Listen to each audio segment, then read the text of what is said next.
हांव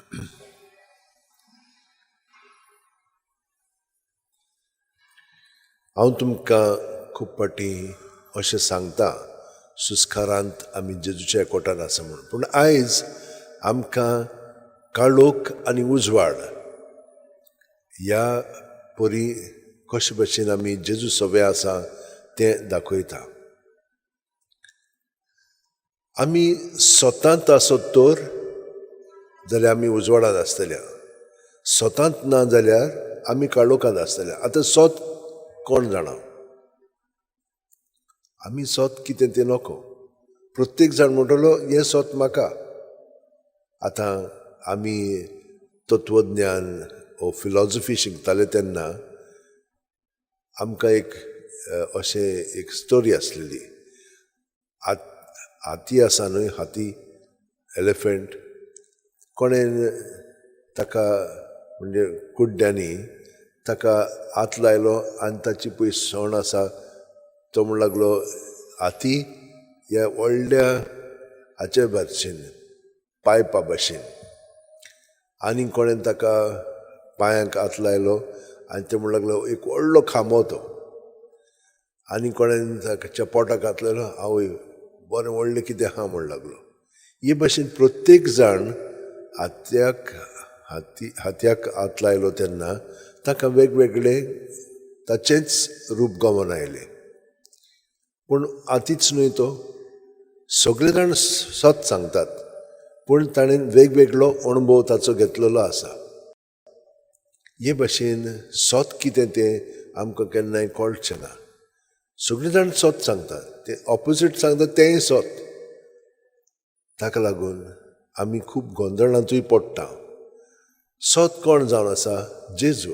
जेजून आमकां सांगलां हांव जिवीत, वाट आनी सत. तर आमी जितली जेजूच्या एकवटान रावता तितली आमी उजवाडाक येता. आनी ह्या उजवाडांत काळोख पळय आमच्या उतरांनी खोन्यांनी आनी अणभवांनी आसा तो पयस जाता. कित्याक तो आमकां सत कितें पळय तें दाखयता.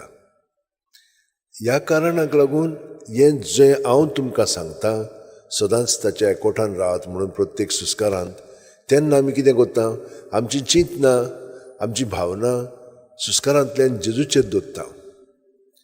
जेजूचेर दवरता म्हणजे ताच्या उजवाडांत तें येता.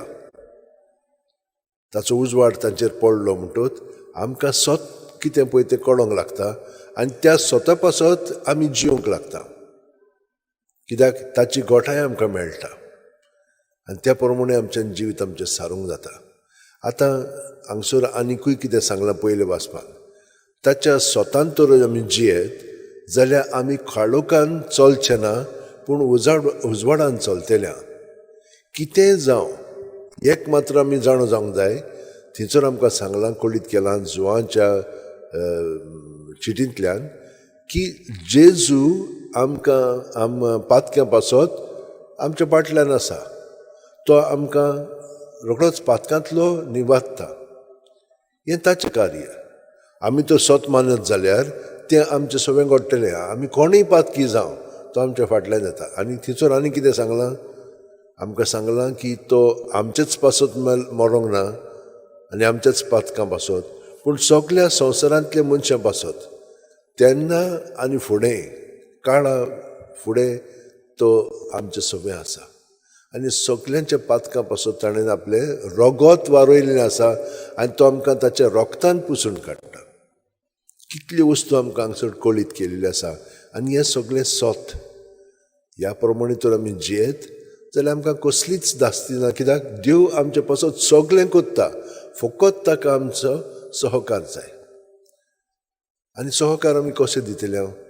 हांवें तुमकां म्हणलां म्हाका तरी हें बरें पटलेलें आसा की सुस्कारांत आमी आमच्यान ताचे सोबे रावंक जाता. दुसरें म्हणजे उजवाडांत. उजवाड कितें तें जाणो आमी आनी काळोख कितें पळय तें जाणो. काळोख आसलो म्हणटच आमकां मागीर उजवाडाची गरज आसता. पूण उजवाड आसलो म्हणटच कांयच काळोखान आसना, सगळें आमकां दिश्टी पडटा.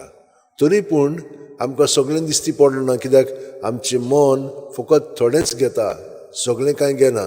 ताका लागून आमचे अणभव जितले आमी जेजू सवेन धरतले हांव तितलो तो आमकां मर्यादीत करिना पूण आमकां ताचे फुडें वत्ता आनी सुबेज दाखोवंक लागता आनी हे परवणी ताचो पवित्र आत्मो जो आमचे सवे आसा तो आमी नकळो पर्यंत ते आमकां खोडीत करता आनी हे परी आमकां उजवाडाक हाडटा. म्हज्या भयणीनो आनी भावनो, त्या बाळकांनी जेजूक बिलकूल वळखोंक ना पूण ताणें आपलें जिवीत जेजू पासत वारयलें. हे पयले रक्त साक्षी.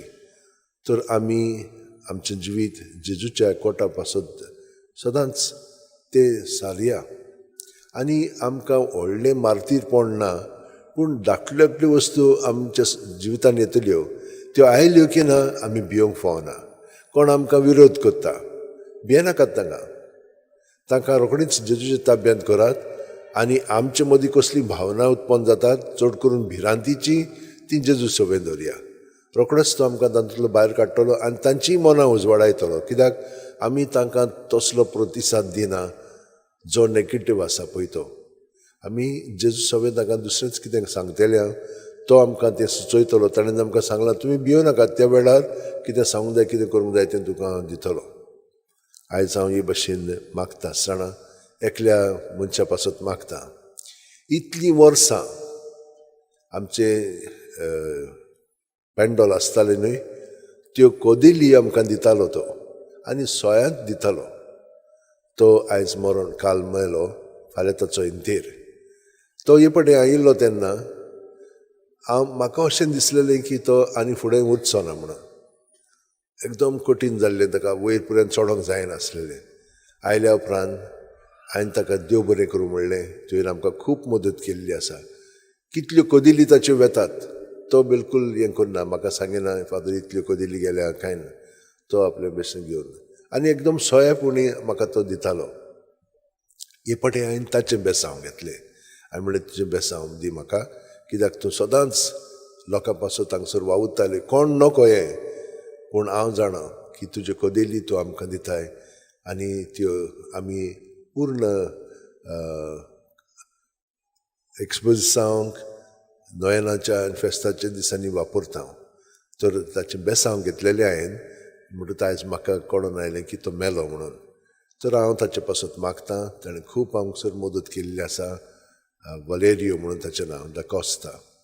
तर आमी अशे भशेन खूब लोकां पासत मागया जे कोण आमकां मदत करतात हांगसर चड करून इतलें पासत. सगळीं जाणां आतां आमी हात जोडया, दोळे बंद करया. थोडोच वेळ आमी जेजूच्या कोठान रावया.